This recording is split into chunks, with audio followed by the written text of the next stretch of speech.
کال ہے اگر لے ہی لیں تو اچھا ہے تاکہ بعد میں ہم مشکل سے بچ جائیں. السلام علیکم. ہلو بھائی السلام علیکم. وعلیکم السلام ورحمۃ اللہ وبرکاتہ. جی کیا نام ہے؟ میرے دو سوال ہیں. عبد الماجد ہے میرا نام. عبد الماجد صاحب جی. ہاں پہلا سوال یہ ہے درود شریف کے بارے میں. جب ہم لوگ پڑھتے ہیں اللہم صلی علی محمد وعلی آل محمد, جب جو آل محمد ہے تو یہ آل کے اندر کون کون شامل ہوتے ہیں, یہ میرا سوال ہے. اچھی بات ہے, کیونکہ اس سے ریلیٹڈ ایک اور سوال ہے, سیکنڈ سوال. یہ جب ہم لوگ علیہ السلام کہتے ہیں, میں نے جہاں تک ابھی تک پڑھتے ہوئے آیا یہ نارملی انبیاء کے لیے ہے, لیکن آپ لوگوں کے پروگرام میں میں نے سنا کہ آپ لوگ کبھی علیہ السلام یا پھر ایسا ہی بول دیتے ہیں, کبھی عمر کو نہیں بولا علیہ السلام. تو یہ کلیریفیکیشن چاہیے کہ علیہ السلام کس کے لیے ہے. اچھی بات. ہاں چلیے بس بہت شکریہ آپ کا. ابھی باری آنے پہ آپ کو جواب آ جائے گا بھائی. وعلیکم السلام ورحمۃ اللہ وبرکاتہ. اگلی کال اگر ابھی. السلام علیکم. ہلو السلام علیکم. ہلو السلام علیکم. وعلیکم السلام ورحمۃ اللہ. میرا نام محمد پرویز ہے. جی پرویز بھائی. میرے دو سوال ہے. پہلا سوال یہ ہے کہ میرے چہرے پہ تھوڑا سا ڈاکٹر نے اسکن کا تھوڑا سا ایشو تھا تو وہ کاٹ کے نکالا ہے. آپریشن ہوا ہے چھوٹا سا, مطلب سرجیکل تھوڑا سا حصہ نکالا ہے. تو میں وضو کے لیے کیا کر رہا ہوں, گیلا کپڑا لے کے کبھی ہاتھ گیلے کر کے, تو تھوڑا سا مجھے ڈاؤٹ لگا کہ نے کال کیا تھا تو کہ مجھے کیا کرنا چاہیے وضو کے لیے. اس میں پانی نہیں جانا چاہیے. ڈاکٹر نے کہا کہ اس حصے پہ پانی نہیں لگنا چاہیے. جی ہاں جی ہاں جی ہاں جی ہاں جی جی ضرور ضرور. جی ہاں.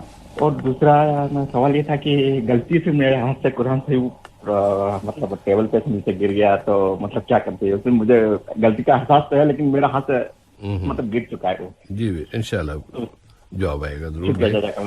بارک اللہ فیکم. جی پرویز صاحب بہت شکریہ آپ کا. انشاءاللہ ابھی جواب آئے گا. فی امان اللہ. اور مولانا سوال پہلا محترم انور صاحب کا, ڈیلیوری کا اور پھر جمعے کی نماز کا مسئلہ. السلام علیکم ورحمۃ اللہ وبرکاتہ. علیکم السلام ورحمۃ اللہ وبرکاتہ. الحمد للہ رب العالمین والصلاة والسلام علی عبدہ ورسولہ نبینا محمد وعلی آلہ واصحابہ اجمعین, اما بعد. بسم اللہ الرحمن الرحیم. اس سوال کے جواب میں بنیادی بات جو آتی ہے وہ ہے یا ایھا الذین آمنوا اذا نودی للصلاة من یوم الجمعة فاسعوا الی ذکر اللہ وذروا البیع ذلکم خیر لکم ان کنتم تعلمون فإذا قضيت الصلاة فانتشروا في الأرض وابتغوا من فضل الله واذكروا الله كثيرا لعلكم تفلحون. یہاں پر سورۃ الجمعہ کی آخری آیات کے اندر اللہ تعالیٰ نے واضح فرما دیا کہ جیسے ہی جمعہ کی اذان ہو جائے تو فوری دنیا کے تمام کاروبار چھوڑ کر اللہ تعالیٰ کے ذکر کی طرف جلدی آ جائیں, یعنی خطبہ سننے کے لیے اور نماز باجماعت ادا کرنے کے لیے فوراً حاضر ہو جائیں. تو اس اعتبار سے صاحب بھائی نماز جمعہ اور جمعے کے خطبے سننا یہ دونوں فرائض میں شامل ہیں. اور جہاں تک اگر کسی کے جمعے کے خطبے چھوٹ جاتے ہیں تو اس کی نماز جمعہ ہو جاتی ہے, یعنی جمعہ کا خطبہ چھوٹ جانے کی وجہ سے ایسا نہیں کہ اسے جو ہے ظہر کی نماز وہ پڑھے گا, ایسا نہیں, بلکہ وہ جو ہے نماز جمعہ امام صاحب کے پیچھے پڑھے گا اور اسے نماز جمعہ کا ثواب ملے گا, لیکن خطبہ سننے کا ثواب اس کو نہیں ملے گا کیونکہ اس نے خطبے سنے نہیں. اور اگر بغیر مجبوری کے خطبے وہ چھوڑ دیتا ہے تو خطبے چھوڑنے کا گناہ اس کے لیے لکھا جائے گا. لیکن چونکہ موصوف کے سامنے حلال کمائی کا ایک مسئلہ ہے اور ڈیوٹی کی ٹائمنگز ہوتی ہیں, اس میں 2-3 حل ان کے سامنے صاحب آپ نے اچھی طرح پیش کیے کہ ان اوقات میں جو ہے وہ ڈیوٹی کی ٹائمنگز جو ہے وہ چینج کر سکتے ہیں کہ اگر ان کا کوئی ساتھی ہے, کولیگ ہے, کام کرنے والا, تو اگر وہ غیر مسلم ہے, بہت سارے اس فیلڈ میں کام کرتے ہیں, ہو سکتا ہے اس کمپنی میں بھی کام کرنے والے ہوں, ان کے ساتھ جو ہے جمعہ کے اوقات میں اپنے ٹائمنگز کی تبدیلی کر لیں کہ آپ اس ٹائم پہ آ جائیں اور ہم جو ہے دوسرے ٹائم پر کام کریں گے. تو اس طرح بھی جو ہے ہو سکتا ہے. اور جہاں تک سے بھائی موصوف جو جہاں جمعے کی نماز ہو رہی ہے وہاں پہ جماعت کے ساتھ جائے نماز بچھا کر شامل ہو جاتے ہیں. تو آج کے دور میں یہی بات دیکھی جاتی ہے کہ مساجد کے اندر جو ہے جو لوگ موجود رہتے ہیں ان کی تعداد کم رہتی ہے، مساجد کے باہر رہنے والے ان کی تعداد زیادہ رہتی ہے. ان کے ساتھ شامل ہو کر جو ہے نماز وہ پڑھ رہے ہیں تو انشاءاللہ جمعہ کا حق ادا ہوگا، لیکن وہ اپنے آپ کو جمعے کے خطبے کے ثواب سے محروم کر رہے ہیں. اب دعائیں کریں، کوشش کریں کہ کسی نہ کسی طرح کوئی راستہ نکل آئے کہ موصوف کو جمعے کے خطبے بھی مل جائیں اور جمعہ کی نماز تو ماشاءاللہ مل رہی ہے تو اس پہ وہ برابر یعنی قائم رہ سکیں. جی صاحب بھائی جزاکم اللہ خیرن. اور سامعین اگر ایک جواب ختم ہو اور دوسرا سوال شروع ہونے سے پہلے اس مدت میں اگر آپ سامعین رابطہ کریں گے تو ہم ضرور کال ریسیو کریں گے، لیکن جواب کے دوران اگر کوئی صاحب کال کریں گے تو وہ پھر ہم نہیں لے پاتے. محمد سبحان صاحب کا سوال اپنے ہمشیرہ کے حوالے سے کہ ان کی ہمشیرہ اپنا گھر تعمیر کرا رہی ہیں اور انہوں نے ان سے کچھ رقم طلب کی ہے اور کہا ہے کہ اگر آپ نہیں دیں گے تو پھر مجھے بامر مجبوری سود پر قرض لینا پڑے گا. اور یہ فرما رہے ہیں کہ پیسے ہیں تو صحیح لیکن اگر میں نہ دوں تو کہیں ایسا تو نہیں کہ ان کی سود میں بھی گناہ گار ہوں. یہ صاحب ہے بے شک جب لوگ آپس میں اس معاشرے میں رہتے ہیں مل جل کر ایک ساتھ، یہ تو ایک طرف تو رشتہ داری کا تعلق رہتا ہے اور دوسری طرف دوستی کا تعلق رہتا ہے. اس بنیاد پہ ایک دوسرے کی مدد کرنا، تعاون کرنا اور ایک دوسرے کا ساتھ دینا، یہ تمام سلسلے جاری رہتے ہیں. اور اس کے بارے میں ہم اس حدیث پر غور کریں گے جو بخاری اور مسلم میں وارد ہے، جس میں پیارے نبی صلی اللہ علیہ وسلم واضح فرماتے ہیں کہ ایک وہ بندہ جس کی اللہ تعالیٰ نے بخشش کی تو اس کا طریقہ یہ ہوتا تھا کہ جب وہ دنیا میں تھا اپنے بیٹوں سے یا اپنے خادمین سے یہ کہتا کہ جب وہ کسی کو قرض کا لین دین کرتا، قرض دیتا تو یہ کہتا کہ اگر کوئی تنگ حال ہے تو چلو کچھ دیر سے دینے دو، یعنی قرض واپس اگر دیر سے بھی لوگ کر رہے ہوں کوئی حرج نہیں، اور کچھ تنگ حال ہو تو کہتا کہ چلو قرض معاف کر دو، کوئی حرج نہیں. تو اس طریقے سے اس طرح وہ بندہ جب کرتا تھا تو اللہ تعالیٰ نے بھی اس کے گناہوں کو معاف کر دیا. اور اللہ تعالیٰ نے قرآن مجید سورۃ المائدہ کے اندر واضح فرمایا کہ وَتَعَاوَنُوا عَلَى الْبِرِّ وَالتَّقْوَى وَلَا تَعَاوَنُوا عَلَى الْإِثْمِ وَالْعُدْوَانِ. تو بھلائی کے کاموں میں آپس میں ایک دوسرے کا ساتھ دیں اور گناہوں کے کاموں میں ایک دوسرے کا ساتھ نہ دیں. یہ اللہ تعالیٰ کی طرف سے تاکید آئی ہے. اور اسی طرح پیارے نبی صلی اللہ علیہ وسلم بھی جو ہے تاکید فرماتے ہیں کہ اگر کوئی بھی شخص کسی مسلمان کی ضرورت پہ مدد کرتا ہے تو اللہ تعالیٰ بھی ضرورت پہ اس کی مدد کرتا ہے. یہ تمام تعلیمات ہیں جن کی روشنی میں ہم یہ مشورہ دے سکتے ہیں، لیکن زبردستی نہیں کر سکتے اور فورس نہیں کر سکتے کہ لازماً آپ اپنی بہن کی مدد کیجیے. لیکن اگر آپ ان کی مدد کرتے ہیں اور آپ کی مدد کی وجہ سے وہ سود کے لین دین سے اپنے آپ کو بچا لیتی ہے، اس سے باز رہتی ہے، تو اس پر وہ بھی گناہ سے بچ جائے گی اور آپ کو بھی اس پر اجر و ثواب حاصل ہوگا. لیکن اگر آپ کسی وجہ سے کا مطلب دور حاضر میں بھائی ایسے حالات پیش آتے ہیں کہ لوگ یا تو قرض لیتے ہیں، بھول جاتے ہیں، فراموش کر دیتے ہیں، یا واپس نہیں کرتے یا پھر بہانے بناتے ہیں، یہاں تک کہ دونوں کی زندگی جو ہے وہ ختم ہو جاتی ہے. تو ایسے حالات پیش آتے ہیں تو ایسا کوئی اندیشہ رہتا ہے تو اس میں گناہ تو آپ کی بہن صاحبہ کو ہوگا، آپ تو اس میں گنہگار نہیں ہوں گے. لیکن آپ کو اگر تیقن ہے کہ واقعی آپ کی بہن صاحبہ آپ سے قرض لے کر انشاءاللہ واپس وہ ادا کر سکتی ہیں، اس بات کی امید آپ کو زیادہ ہے، تو پھر آپ ان کا تعاون کر کے اجر بھی حاصل کریں، ان کو گناہ سے بچا لیں. تو اس میں ان کا تعاون اور ان کو گناہ سے بچانا دونوں طریقوں سے آپ کو ثواب حاصل ہو سکتا ہے. لیکن صورتحال سے آپ اچھی طرح واقف ہے کہ ان کی جو صورتحال ہے کیا وہ آپ کو قرض واپس ادا کرنے کی طاقت رکھتی ہے، کیا ان کا طریقہ کار آپ کے ساتھ لین دین میں امانت داری کا ہے، عہد و پیمان کی پابندی وہ کرنے والی ہے. تو ان باتوں کو آپ اچھی طرح ہم سے زیادہ بہتر جانتے ہیں.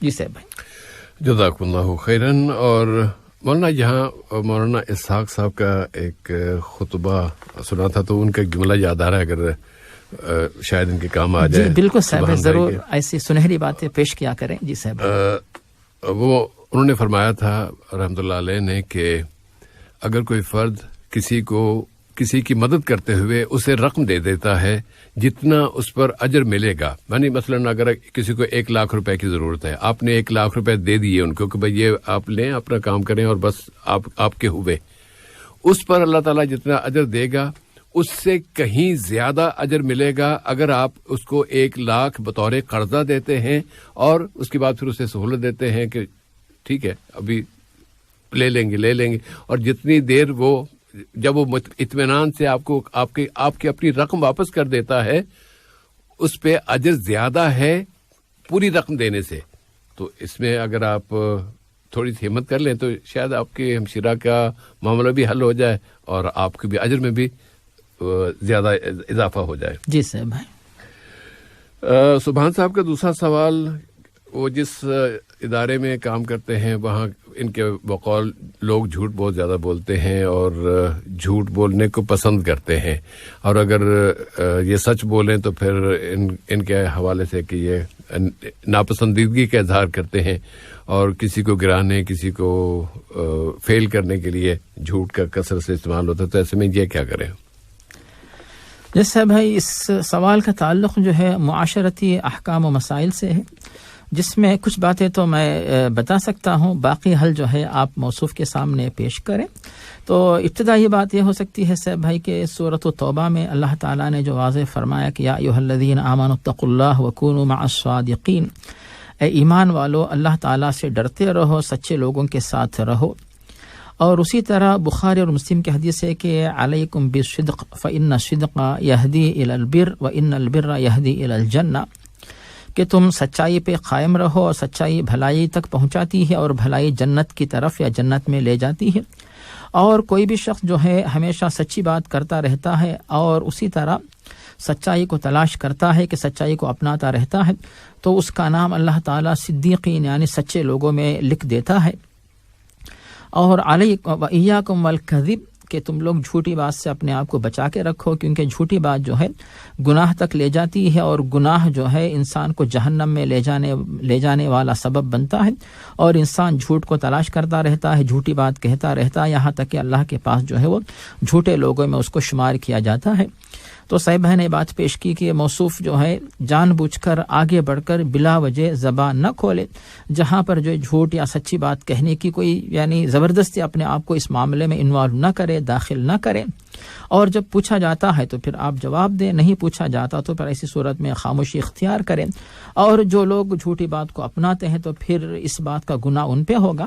ان لوگوں کے لیے تاکید یہی ہوگی کہ اپنے آپ کو جھوٹی بات سے بچائیں. اور من صمت نجا، جو شخص اپنی زبان خاموشی اختیار کرے، چپ رہے، تو وہ نجات پا سکتا ہے. تو اس طریقے کو اپنائیں. تو صاحب اس مسئلے میں کچھ مزید باتیں آپ پیش کریں گے؟ مولانا مجھے تو نبی کریم صلی اللہ علیہ وسلم کی وہ حدیث یاد آئی جس میں آپ صلی اللہ علیہ وسلم فرمایا، بلکہ آپ سے پوچھا گیا تھا کہ کیا ایک مسلمان یہ جرم کر سکتا ہے، مختلف جرائم، چوری اور زنا اور شراب اور کیا کیا، تو آپ نے فرمایا کہ ہاں بزدل بھی ہو سکتا، بزدلی کا بھی اس پہ ذکر تھا. لیکن جب پوچھا گیا کہ کیا ایک مسلمان جھوٹ بول سکتا ہے تو آپ نے فرمایا کہ مسلمان اور جھوٹ یہ ممکن نہیں ہے، جھوٹ نہیں، مسلمان ہو کے جھوٹ نہیں بول سکتا. بس اتنی احتیاط ضروری ہوگی جو جیسے مولانا نے فرمایا کہ ہر سچی بات کہنا ضروری نہیں ہوتا. سچ اس وقت اس کی اہمیت ہوتی ہے کہ جب آپ سے کوئی بات پوچھی جائے اور اس وقت جو آپ بتائیں گے وہ سچ ہونا چاہیے. لیکن آپ کے علم میں بہت سے افراد کے بارے میں باتیں ہیں، فلاں نے یہ کہا تھا، فلاں نے یہ کہا تھا، اور آپ کو پتا ہے، لیکن آپ سے پوچھا نہیں جا رہا. آپ جا کے خام خواہ اگر نہیں وہ فلاں نے یہ کہا تھا، فلاں نے یہ کہا تھا، اور تم نے وہ کہا نہیں تھا، میرے سامنے تو یہ ہوا تھا، اور اس طرح پھر وہ لڑائی کا ماحول بننا، لڑائی کے ظاہر ایک دوسرے سب آپ کے مخالف ہو جائیں گے. اس کا کوئی فائدہ نہیں ہے. سچ کی اہمیت اس وقت ہوگی کہ جب آپ سے کوئی بات پوچھی جائے تو اور آپ جتنی بات جانتے ہیں اس کے اثرات کو بھی ذہن میں رکھتے ہوئے جو الفاظ بھی زبان سے ادا کریں اس میں جھوٹ شامل نہ ہو، اس طرف توجہ دے.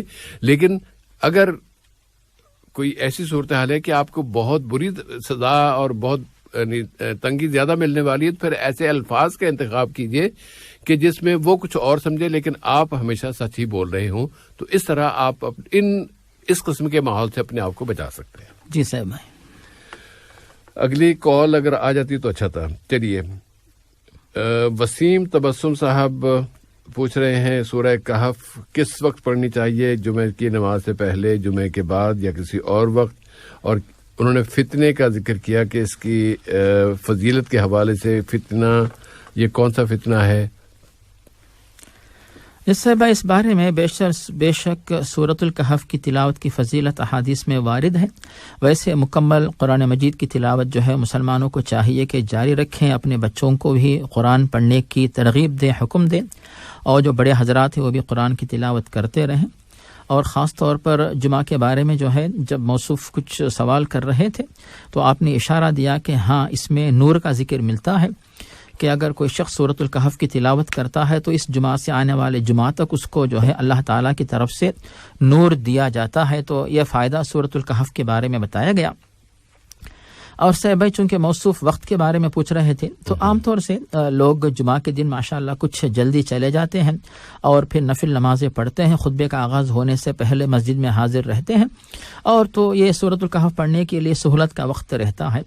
لیکن اس کے لیے احادیث کے اندر جو الفاظ ہمیں ملتے ہیں کہ الجمعہ یا پھر لیلۃ الجمعہ، دونوں الفاظ چونکہ حدیث میں ہمیں ملتے ہیں تو مطلب یہ ہوتا ہے کہ جمعرات کی شام جب ختم ہوتی ہے، جب جمعرات کی شام کو مغرب کی نماز آپ پڑھتے ہیں، تب سے لے کر آپ اس رات سے لے کر یعنی جمعرات کا جو دن گزر گیا اور مغرب گزر گئی تو عشاء، رات، پھر صبح، فجر، یعنی جمعہ کی صبح، فجر کے بعد، فجر سے پہلے، جمعہ سے پہلے، جمعہ کے بعد، یہاں تک کہ مغرب کی اذان سے پہلے کبھی بھی اگر آپ سورۃ الکہف پڑھتے ہیں تو جو خصوصی فضیلت آپ کو بتائی گئی وہ فضیلت حاصل ہو سکتی ہے. اس کے علاوہ بھی آپ پڑھ سکتے ہیں بے شک، یعنی پورے قرآن کی تلاوت، سورۃ الکہف کی تلاوت کبھی بھی کریں، لیکن خصوصی جو فضیلت بتائی گئی ہے وہ ان 24 گھنٹوں کے دوران اگر آپ پڑھتے ہیں تو یہ خصوصی انعام جو ہے اللہ تعالیٰ کی طرف سے ملنے کی امید کر سکتے ہیں.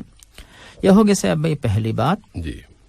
اور جہاں تک جو فتنے کا ذکر موصوف کر رہے تھے اس کا ذکر ہمیں ملتا ہے صحیح مسلم میں کہ جب دجال اس سرزمین پہ آئے گا جہاں پہ وہ گرفتار کر کے رکھا ہوا ہے، وہاں سے آزاد ہو کر باہر آئے گا اور کبھی یہ نبوت کا دعویٰ کرے گا نعوذ باللہ، کبھی خدائی کا دعویٰ کرے گا نعوذ باللہ، تو اس کے فتنے سے، اس کے شر سے بچنے کے لیے کہا گیا کہ سورۃ الکہف کی تلاوت کریں تو مسیح دجال ایسے لوگوں کے قریب نہیں آئے گا.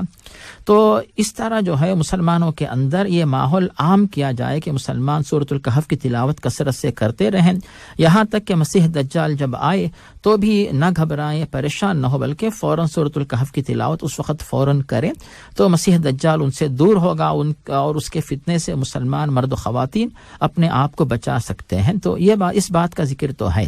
اور جہاں تک دوسرے جو فتنے ہو سکتے ہیں تو ان تمام فتنوں کے بارے میں سورۃ الکہف کی تلاوت کا ذکر تو نہیں ہے، لیکن پیارے نبی صلی اللہ علیہ وسلم یعنی بہت ساری دعاؤں میں جو ہے ذکر فرماتے ہیں اللہم انی اعوذ بک من عذاب جہنم ومن عذاب القبر ومن فتنة المسیح الدجال ومن فتنة المحیا والممات ومن فتنة المعثم والمغرم.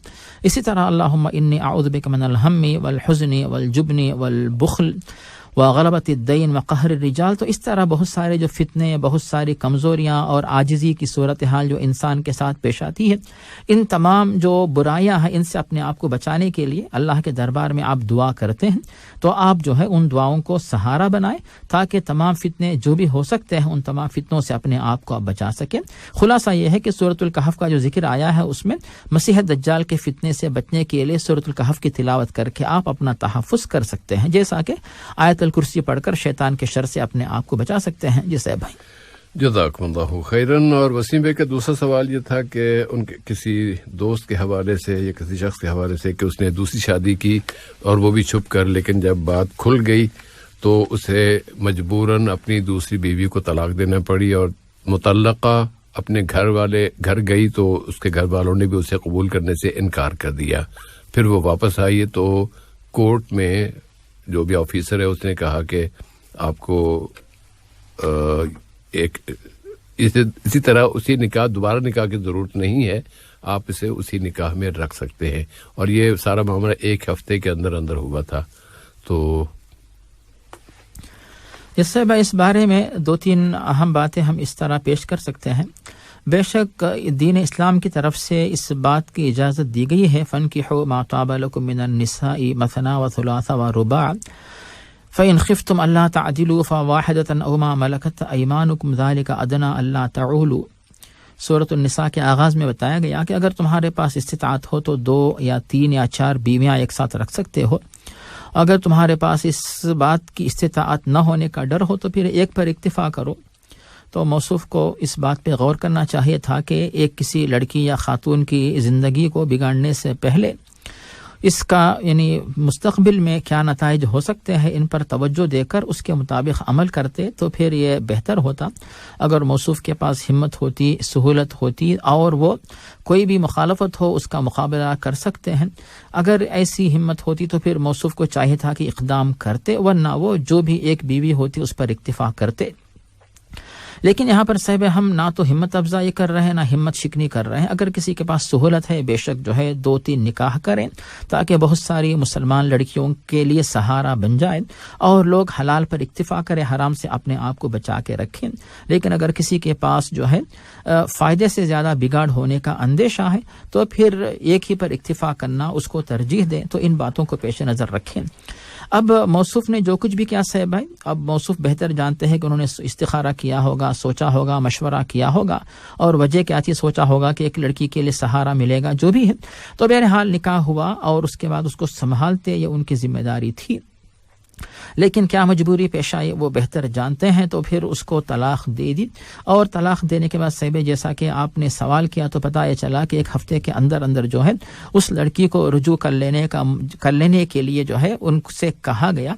ایسی صورت میں جو ہے جیسا کہ ہم اس بات سے واقف ہیں کہ اگر کوئی شخص ایک محفل میں طلاق دیتا ہے، چاہے وہ 3 طلاقیں ہوں یا پھر ایک ہی طلاق ہو، تو پھر ایک مجلس کی جو ہے طلاقیں ایک طلاق کے طور پر شمار ہوتی ہیں. جیسا کہ اس بارے میں جو ہم دیکھتے ہیں صحیح مسلم کی حدیث سے یہ بات ہمارے سامنے آتی ہے. تو اس حدیث کی بنیاد پہ اب جب موصوف نے اس دوسری بیوی کو طلاق دے دی اور 3 ماہ کی عدت جو ہے وہ نہیں گزری، تو بغیر نئے نکاح کے موصوف اسی لڑکی کو اپنے ساتھ واپس بیوی کے طور پہ رکھ سکتے ہیں. لیکن بار بار اس طرح کا معاملہ نہ پیش آئے، کیونکہ ایک دفعہ طلاق ہو چکی ہے، پھر دوبارہ دیں گے، پھر تیسری بار دیں گے تو ہمیشہ کے لیے چھوٹ جائے گی اور وہ لڑکی پریشانیوں کا سامنا کرے گی، پریشانی کا شکار ہوگی، تو پھر موصوف بھی اس سلسلے میں جو ہے گنہگار ہو سکتے ہیں. اسی لیے اس معاملے میں احتیاط کا رویہ اپنائیں اور پھر جو ہے دونوں بیویوں کے ساتھ عدل و انصاف کا برتاؤ کر کے اپنی زندگی کو سیدھے طریقے پہ چلائیں. جی صاحب بھائی جزاک اللہ خیرن. اور اگر کال آئے تو اچھا ہے. ٹیلی فون نمبر ہے 44131280 44874299. عبد الماجد صاحب کا سوال درود کے بارے میں، اور اس میں پھر وہ بطور خاص آل رسول یا آل محمد کے بارے میں پوچھنا چاہتے ہیں کہ کون کون افراد اس میں شامل ہیں، اور اسی طرح پھر اس کا دوسرا سوال علیہ السلام کے بارے میں. اس سے اس بارے میں ہم پہلی بات یہ پیش کر سکتے ہیں کہ بے شک جب ہم مسلمان درود پڑھتے ہیں اور درود پڑھنے کا حق بنتا ہے نمازوں میں اور اذان کے بعد، اور عام طور پہ بھی ویسے بھی کثرت سے درود پڑھ کر ثواب حاصل کرتے ہیں. تو درود کے اندر جب پیارے نبی کے ساتھ آل محمد کا نام جو آتا ہے تو آل محمد کے بارے میں علماء کی کئی تحقیقات ہیں. ان تمام تحقیقات کا ملخص یہ ہے صاحب بھائی کہ پہلی بات تو یہ ہے کہ پیارے نبی کے بعد پیارے نبی کے آل، یعنی آپ کی بیویاں، آپ کی بیٹیاں، آپ کا خاندان، آپ کی نسل، تو یہ سب اس میں شامل ہیں. اور اس کے ساتھ ساتھ پیارے نبی کے طریقے پہ چلنے والے وہ بھی اس کے اندر شامل ہیں، جو سچے جو آپ کے تابعدار ہیں ان کو بھی علماء نے شامل کیا کہ یہ بھی اس آل محمد کے اندر شامل ہوتے ہیں. تو یہ تو ہو گئی پہلی بات. اور جہاں تک علیہ السلام کی بات ہے تو علیہ الصلاۃ والسلام، صلاۃ و سلام کے بارے میں یہ تو پھر انبیاء کرام کے ساتھ مخصوص ہے. اور جہاں تک اور علیہ الصلاۃ والسلام کے بعد بھی علماء کی تحقیق یہ ہے کہ پیارے نبی کے نام کے بعد اگر کسی کا ذکر آتا ہے تو پھر صلاۃ و سلام میں ان کو بھی شامل کیا جا سکتا ہے.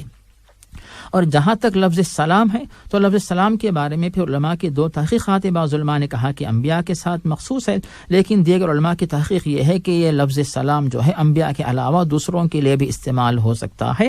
جیسا کہ صاحب عام طور سے جب کبھی ہم صرف ہمارے صحابہ کے بارے میں نہیں بلکہ جب حضرت ہاجر کا قصہ سناتے، ہاجر علیہ السلام، حضرت مریم علیہ السلام اور حضرت سارہ علیہ السلام، اور ہاجر و سارہ ابراہیم علیہ السلام کی 2 بیویاں،